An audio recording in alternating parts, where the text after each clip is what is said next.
Hey folks, welcome back to Let's Play Crusader Light, a chilled out look at the Holy Lands with less of the dais, all of the vault. I'm your host TPC Gamer, and probably also a heretic for that joke. Hello everyone, this is my normal speaking voice. Now, I'm pretty sure I remember having a lot of trouble with this one. Like, there's a pressure pad over this side, and yeah, we have to get a boulder over there using this. Right. Now, if you can hear a faint grinding sound, that would be the wheels in my head turning to try and work this one out. And a bit of those. Wait, really? Really? I'm CPC Gamer, and welcome back to Stumbling Headfirst into Victory, starring me, CPC Gamer. And a really wobbly physics engine. Now just blow this one up, and it'll raise the boulder for victory. I don't remember ever having a problem with that puzzle, and anyone who says otherwise is dumb and stupid and lying and wrong. Let's keep this going. Oh man, party in this room! Now we may actually have an advantage with 3 wizards here, because they have attacks with wide arcs, and hopefully they're going to end up attacking one another. Oh yeah, something I was going to mention last episode but didn't. We're still finding little translation changes between the various versions of the game.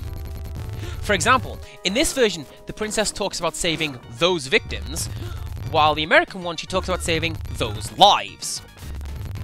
Makes sense, because they're not victims until they're dead, right? And that was easier than I thought it'd be. Awesome. Also, I'm always worried I'm going to fall off that. I'm always a little worried. Actually, you know what? Let's see what the Holy Sword does.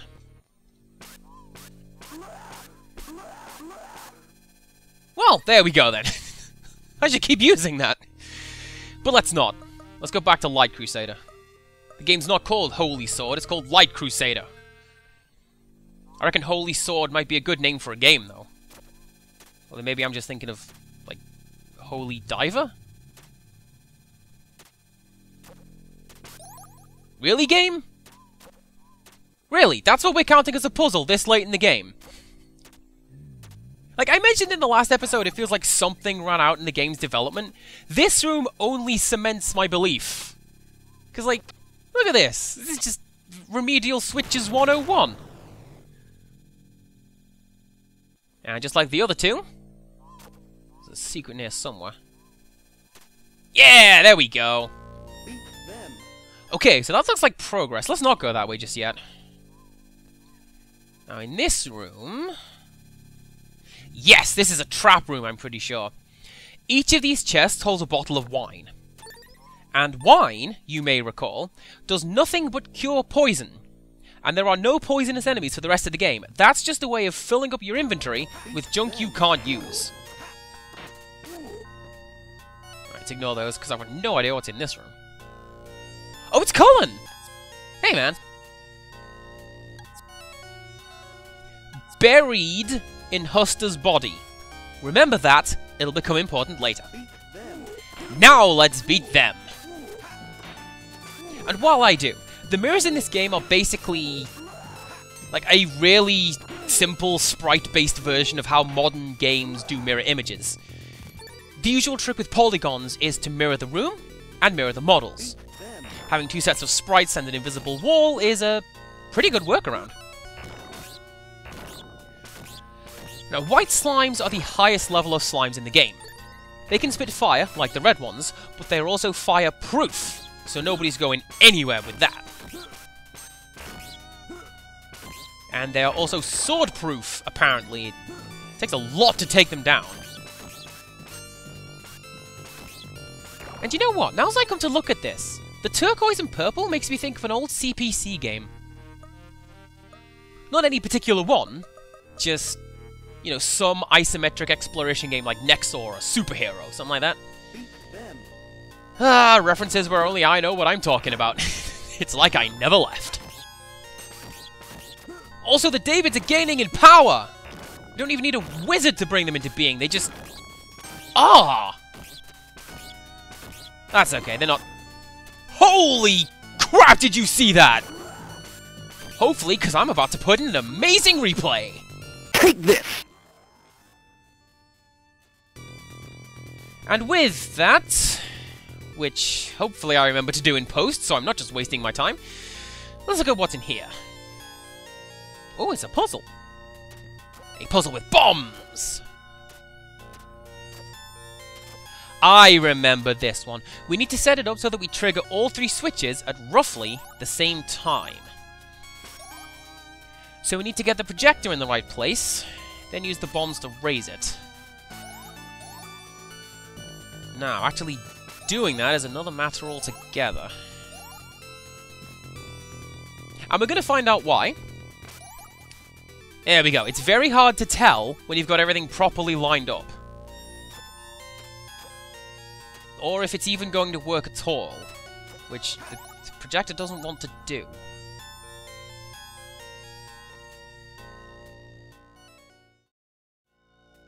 I'm a bad guy, and I am here to defeat you, and I'm going to kill you with... Okay, oh, hi!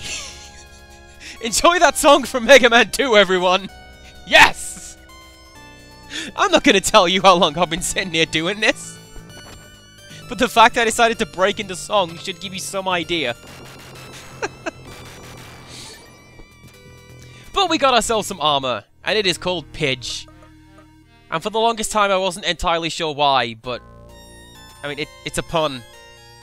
It's the Pidge armor.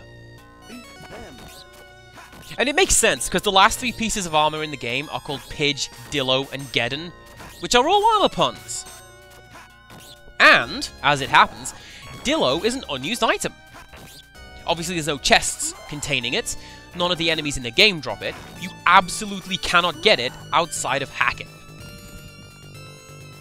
And yeah, I know, I probably should have gone and gotten the armor first and then fought the doppelgangers, but... A, my notes for the second half of this stage are, rest of map is one-way path, and B, did you see that awesome fireball deflection? If not, here it is again. Take this!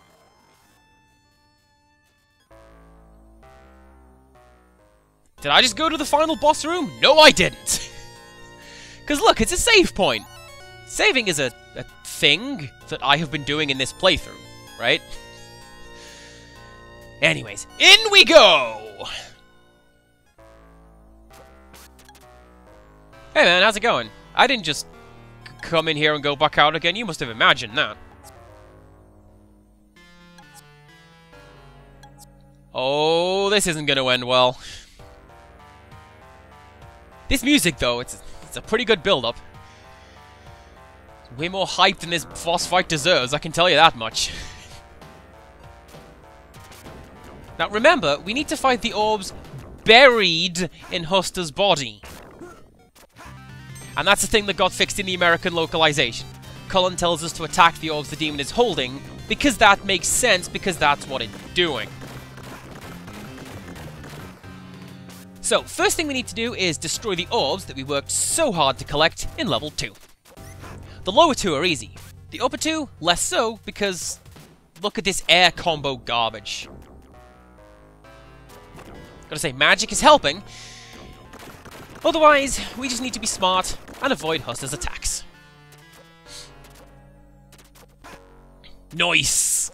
I love that little explosion animation. Also...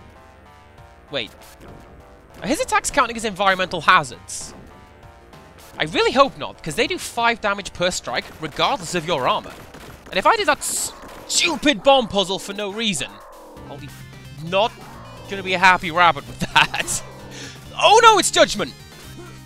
Speaking of taking set damage and not being able to avoid it. Now, do you want to see a way of horribly cheesing this boss fight? 'Cause you do!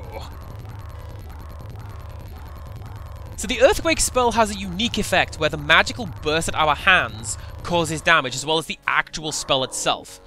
So, if you don't mind just obliterating your speakers, you can hit Huster in the head by doing that over and over and over, and this fight is done in a flash.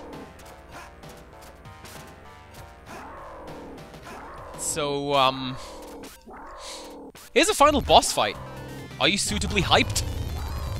Do you feel like this is an appropriate climax for the work we've done to reach this point? Because I don't. Even as a teenager, I thought this fight was kind of lame. I'm just going to stand over here and take the high ground.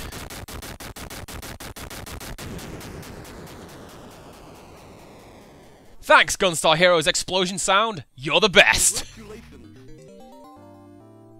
Congratulations? Well, thanks, game. You are also on the list of things I would consider to be the best, along with sandwiches, the GameCube, and Silent Hill 2. And don't ask me what on earth the Guildmaster was talking about when he said, "Loser, loser, I loved you." Like, I don't know who they were talking to, what they were talking about, I don't know. And look, it's all the people we saved! Fun fact, you can wander around this scene from the debug menu, and the guards are positioned to the right in the black space outside this room.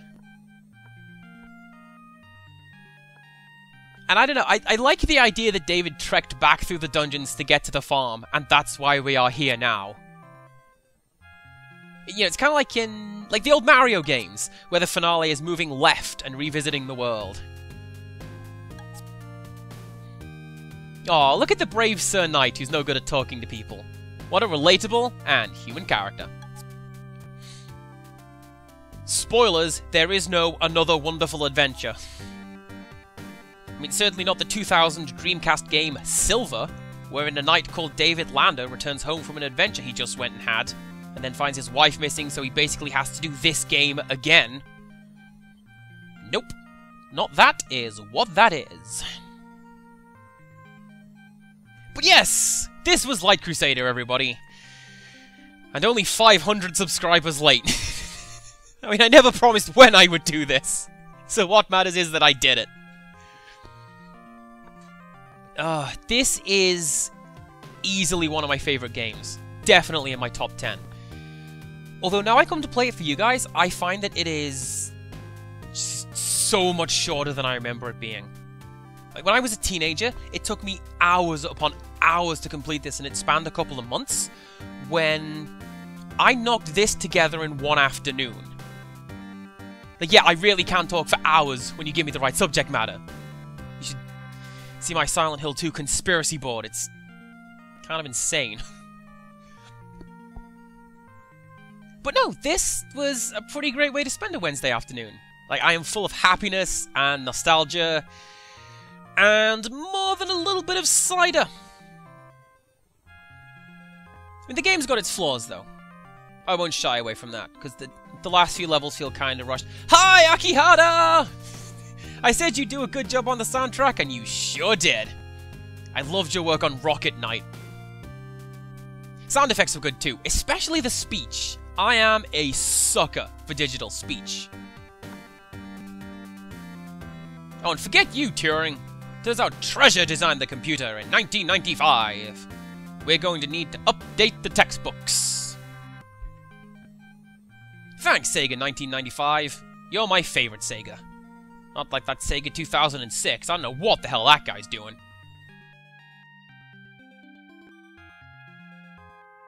Game?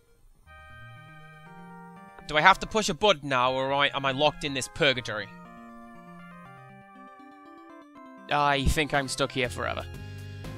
So yes, that was Light Crusader. I've been your host, CPC Gamer. Join us next time for another project, and until next time, are my cows safe?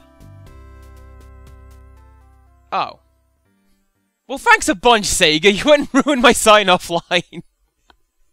Try to be nice to you and you ruin everything. Just like Sonic Team would have done. Bye, everyone.